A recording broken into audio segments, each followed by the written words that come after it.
This is a RWT model CB663 in the black color. This one is, of course, like the first generation of this particular phone, mimicking the SEL, Standard Electric Lorentz Assistant, later known as the VTAP 6.1, the desk model in particular. And this one, interestingly, I had no idea, but after some thorough research on this particular phone, it's actually made of Bakelite, and I actually thought they were only made in plastic. But this phone is basically a descendant of the model CB662, which had a different look on the outside, but similar electronics on the inside. So this is basically a modernized version of the CB662. So, and for the CB663 of the copy of the VTAP 601, this is the first generation of it. And they also had a later model of this telephone as well with all modernized electronics. It is known as the CB740 or the Yaskier. And of course, RWT named all their telephones in the 80s after flowers, and the Yaskier, I think, is the dandelion. And I do have a example of that in my collection, so that video will be coming out soon. But this one had some problems with the dial when I first got it. The speed governor had some damage to it, which was causing it not to adjust when I would adjust the spring for the speed.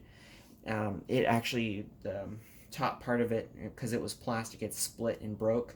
Thankfully, I had a spare dial that had a similar governor, so I just took it out of that one and put it in this one. So it's spinning perfectly fine.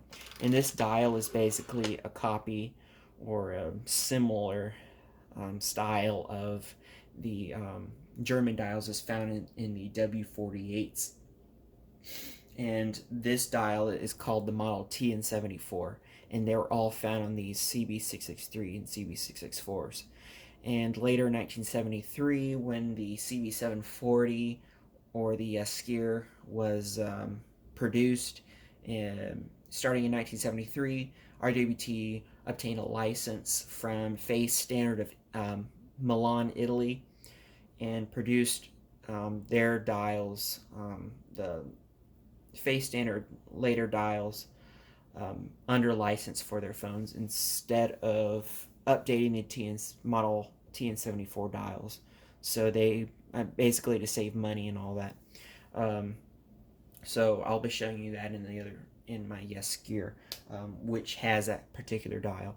But this one is in really good shape. Bakelite is in great shape. There was something that had gotten damaged where the screw hole is, I guess because the Bakelite is brittle, and I got it glued back on, so it's not a problem anymore.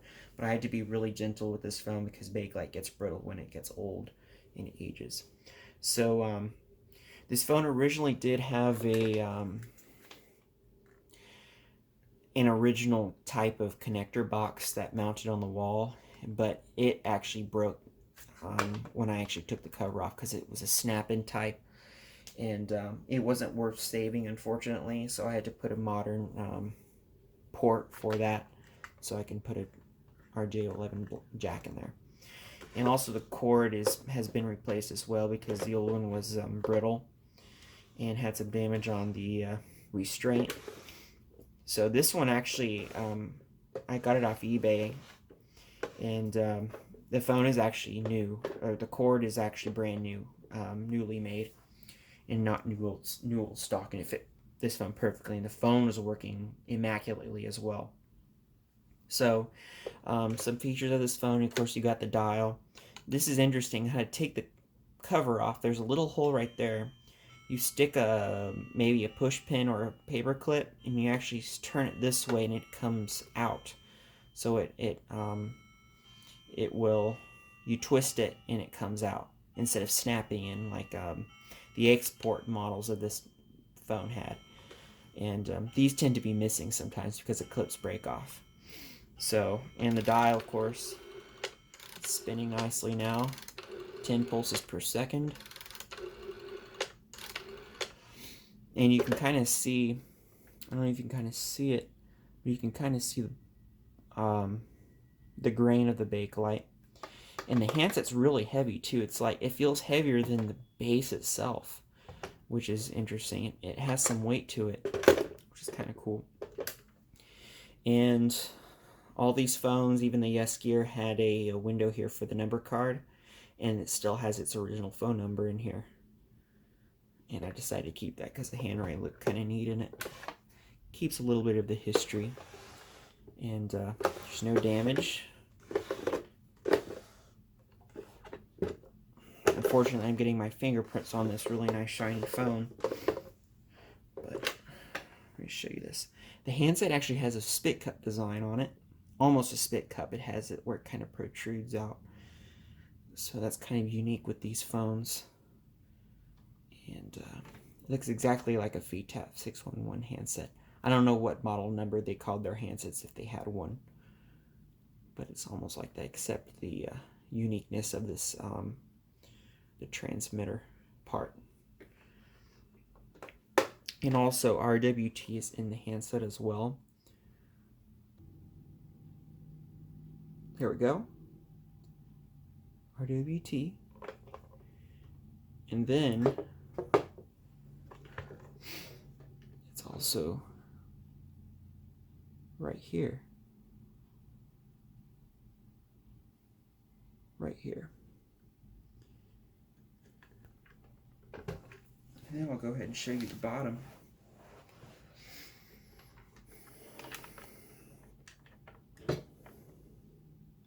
This one's RWT made in Poland, CB663.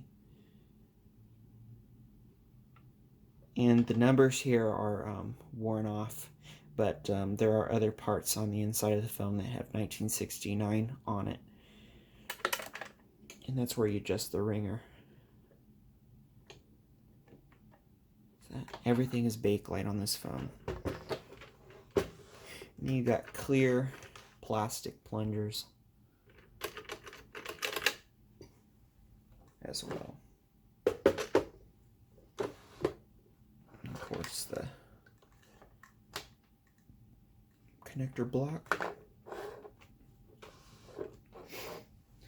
Now let's move on to the dial out and the ring test. Welcome back to the dial test and the ring back. So let's get started. Give you some dial tone.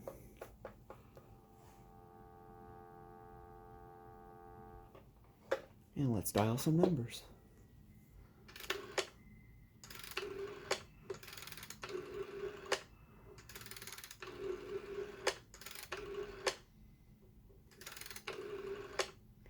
Seven. All right, and now let's ring it.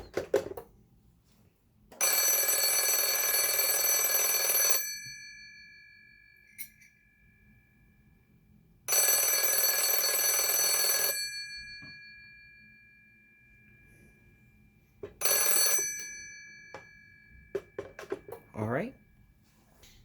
So I hope you enjoyed this video, and thanks for watching.